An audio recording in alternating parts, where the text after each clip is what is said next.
Grounding requirements for electrical devices in boxes are important for safety. The current National Electrical Code, NEC, does not specifically mandate a particular method for grounding devices in boxes. However, it does provide guidelines for proper grounding practices. NEC Section 314.23 G4 states that boxes used as junction boxes shall be grounded in accordance with 250.146. NEC Section 250.146 requires that metal boxes, enclosures, and raceways shall be grounded. The preferred method for grounding devices in boxes is to use a separate pigtail ground wire. This ensures that the ground connection is independent of the incoming ground wire and the ground connection on the device itself. There are several advantages of pigtail grounding. Firstly, enhanced safety. If the incoming ground wire becomes damaged or disconnected, the pigtail ground wire will still provide a reliable ground path. Secondly, reduced risk of ground loop problems. Pigtail grounding eliminates the possibility of current flowing through the box itself, which can create ground loops and interference issues. Thirdly, improved reliability. Pigtail grounding provides multiple pathways for ground current to flow, increasing the overall reliability of the grounding system. In a daisy-chain series of receptacles, each receptacle should be grounded independently. The incoming ground wire should be connected to the ground screw of the first receptacle, and a pigtail ground wire should be used to connect the ground screw of the first receptacle to the ground screw of the second receptacle. This process should be repeated for each subsequent receptacle in the chain. While the old-school method of wrapping the ground wire around the ground screw may have been acceptable in the past, it is no longer considered the preferred or most reliable grounding method. The use of pigtail ground wires provides enhanced safety, reduces the risk of ground loop problems, and improves the overall reliability of the grounding system. Grounding is addressed in Article 250 of the NEC. This article covers the general requirements for grounding and bonding electrical systems. Protective grounding ensures that the electrical system has a low impedance path to ground, which helps to protect people and equipment from electrical shock and damage. Grounding and bonding are not the same, although the terms are often used interchangeably. Grounding refers to connecting the electrical system to the earth, while bonding refers to connecting non-current carrying metal parts together to create a low impedance path for fault current. Grounding electrode system. This system must meet specific requirements outlined in the NEC, including the type and size of grounding electrodes used. Common grounding electrodes include ground rods, metal underground water pipes, and concrete encased electrodes. Grounding conductors. These conductors are used to connect the electrical system to the grounding electrode system. Grounding conductors must be sized appropriately based on the size of the electrical system. Equipment grounding conductors. These conductors are used to connect non-current carrying metal parts of equipment to the grounding system. Equipment grounding conductors provide a path for fault current to flow back to the source, which helps to trip a circuit breaker or fuse and to energize the circuit. Bonding jumpers. These jumpers are used to connect different metal parts together to create a low impedance path for fault current. Bonding jumpers are commonly used to bond metal water pipes, gas pipes, and other metal objects that could become energized. Ground fault circuit interrupters, GFCIs. These are devices that are designed to protect people from electrical shock. GFCIs monitor the current flowing in a circuit and will trip if they detect a ground fault, which is when current is flowing through an unintended path to ground. Arc fault circuit interrupters, AFCIs. These are devices that are designed to protect against fires caused by arcing faults. AFCIs monitor the current flowing in a circuit and will trip if they detect an arc fault, which is a dangerous condition that can cause a fire. Surge protective devices, SPDs. These are devices that are designed to protect electrical equipment from voltage surges. SPD divert excess voltage to ground, which helps to protect sensitive electronic equipment from damage. NEC Section 250.4. 8.1 states that grounded systems shall be grounded in a manner that will limit the voltage to ground on the ungrounded conductors. This means that the grounding system must be designed to keep the voltage on the ungrounded conductors as close to 0 volts as possible. NEC Section 250.4 A5 states that the grounding system must be designed to provide a low impedance path for fault current to flow back to the source. This low impedance path helps to ensure that a circuit breaker or fuse will trip quickly in the event of a ground fault, which helps to protect people and equipment from electrical shock and damage. NEC Section 250.24 states that the grounded conductor must be connected to a grounding electrode at the service equipment. This connection is typically made using a grounding electrode conductor, which is a conductor that is used to connect the grounded conductor to the grounding electrode.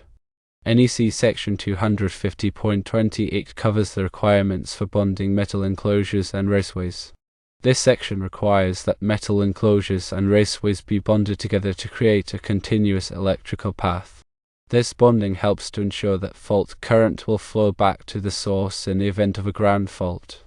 NEC Section 250.50 covers the requirements for the grounding electrode system. This section requires that the grounding electrode system consist of one or more grounding electrodes that are bonded together. Common grounding electrodes include ground rods, metal underground water pipes, and concrete encased electrodes. NEC Section 250.118 lists the types of equipment grounding conductors that are permitted to be used. This section includes both copper and aluminum conductors, as well as rigid metal conduit, intermediate metal conduit, and electrical metallic tubing.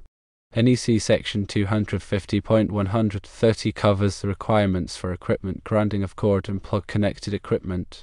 This section requires that cord and plug connected equipment be grounded through the grounding pin on the plug.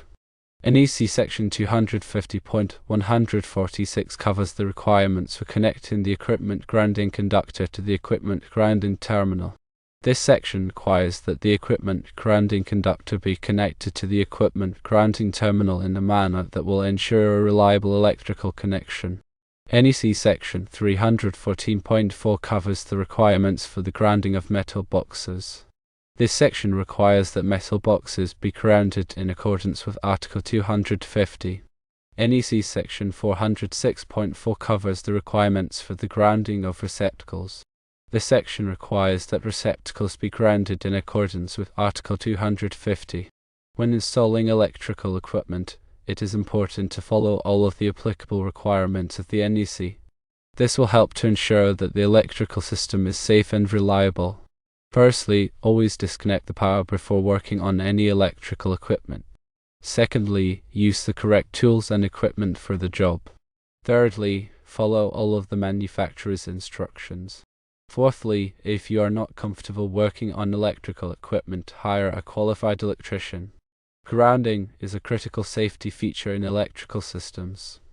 It provides a path for fault current to flow back to the source, which helps to trip a circuit breaker or fuse and to energize the circuit. This helps to protect people and equipment from electrical shock and damage. Understanding grounding principles and best practices is essential for anyone working with electrical systems. Grounding ensures a safe and reliable electrical installation. The NEC provides specific requirements for grounding systems, including the types of grounding electrodes, grounding conductors, and bonding methods. Grounding electrodes are typically made of copper or aluminum and are buried in the ground to provide a connection to earth. Common types of grounding electrodes include ground rods, metal water pipes, and concrete encased electrodes. The size and type of grounding electrode required depend on the size and type of electrical system. Grounding conductors are used to connect the electrical system to the grounding electrode. Grounding conductors must be sized appropriately based on the size of the electrical system. The grounding conductor must be continuous and unbroken from the electrical system to the grounding electrode. Bonding is the process of connecting non-current carrying metal parts together to create a low impedance path for fault current. Bonding is essential for preventing electrical shock hazards. Bonding can be accomplished using bonding jumpers, which are short lengths of wire that connect metal parts together. Bonding jumpers must be sized appropriately based on the size of the electrical system. Ground fault circuit interrupters, GFCIs, are devices that are designed to protect people from electrical shock.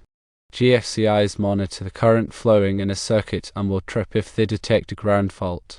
A ground fault is a condition in which current is flowing through an unintended path to ground. GFCIs are required in many locations, such as bathrooms, kitchens, and outdoor areas. Arc fault circuit interrupters, FSIs, are devices that are designed to protect against fires caused by arcing faults. An arcing fault is a condition in which electricity is jumping between two conductors. FSIs are required in many locations, such as bedrooms and living rooms. Surge protective devices, SPDs, are devices that are designed to protect electrical equipment from voltage surges. Voltage surges can be caused by lightning strikes, power outages, and other events. SPD divert excess voltage to ground, which helps to protect sensitive electronic equipment from damage. Electrical safety is paramount, and proper grounding is a fundamental aspect of it.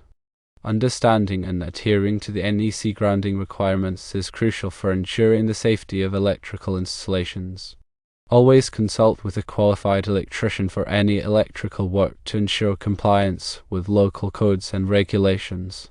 Maintaining a robust grounding system not only protects against electrical hazards but also contributes to the overall reliability and longevity of electrical equipment and systems. Remember to regularly inspect grounding connections for corrosion or damage and address any issues promptly to maintain the integrity of the grounding system. By prioritizing grounding in electrical installations, we create a safer environment for everyone. Grounding is essential to prevent electrical shock, minimize damage, and ensure a safe environment. In electrical systems, grounding serves as a critical safety measure. It provides a low-impedance path for fault current to flow back to the source, which helps to quickly trip a circuit breaker or fuse, de-energizing the circuit and preventing electrical shock or equipment damage. Grounding ensures that non-current carrying metal parts of electrical equipment are at or near ground potential, minimizing the risk of electric shock if someone comes into contact with them. Effective grounding also reduces the buildup of static electricity, preventing potential damage to sensitive electronic components. The grounding system typically consists of a grounding electrode, such as a ground rod or metal water pipe connected to the earth, and a grounding conductor that runs from the electrical panel to the grounding electrode.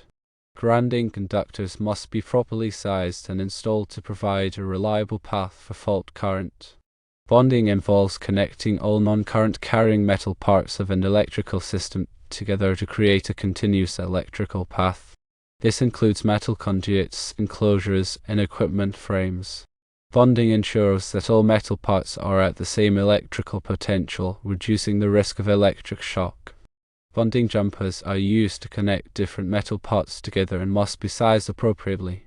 Ground fault circuit interrupters, GFCIs, are essential safety devices that protect people from electric shock. GFCIs monitor the current flowing in a circuit and quickly trip if they detect a ground fault, which is a leakage of current to ground. GFCIs are required in areas where water is present, such as bathrooms, kitchens, and outdoor locations. Arc fault circuit interrupters, FSIs, are designed to protect against fires caused by arcing faults, which are dangerous electrical discharges that can ignite flammable materials. FSIs detect the unique characteristics of arcing faults and trip the circuit to prevent a fire. FSIs are typically installed in bedrooms and other living areas. Surge protective devices, SPDs, protect electrical equipment from voltage surges caused by lightning strikes, power outages, or other electrical disturbances. SPD divert excess voltage to ground, preventing damage to sensitive electronic devices such as computers, televisions, and appliances. Regular inspections and maintenance of grounding systems are essential to ensure their effectiveness. Check grounding connections for corrosion or damage and repair any issues promptly.